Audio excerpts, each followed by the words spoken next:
Hey, welcome back. Today we're going to look at the discriminant and complex conjugates. So we'll start off with some definitions and then we'll take a look at some examples. For any quadratic equation in the form ax squared plus bx plus c is equal to 0, you have what's called the discriminant, and this will help you figure out whether you're going to have a complex solution or a real solution. So the b squared minus 4ac, that's the part inside of the square root from the quadratic formula. That's called the discriminant. Now, if that value is greater than or equal to 0, in other words, it's positive, then you'll have real roots. If it's less than 0, or if it's negative, you'll have complex roots. So let's take a look at this example. Your a is 2, your b is -3, and your c is 5. So the part inside of the square root from the quadratic formula is b squared minus 4ac.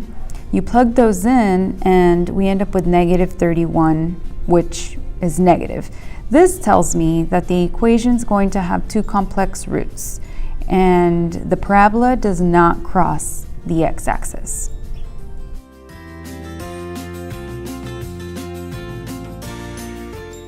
So let's talk about complex roots of a quadratic equation.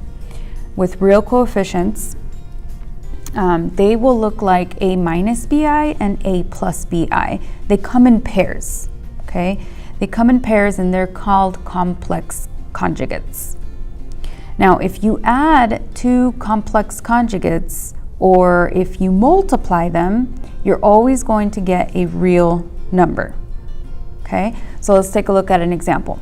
If you're going to find the sum and the product of -5 plus 3i and -5 minus 3i, those are complex conjugates. If you add them, -5 and -5 will give you -10, but then the positive 3i and the -3i cancel each other out. -10 is a real number.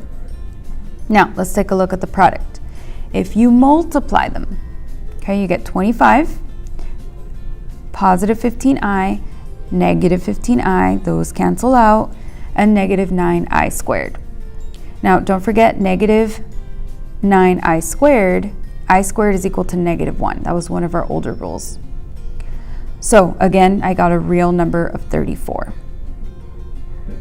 And that's all for today. Thank you for watching.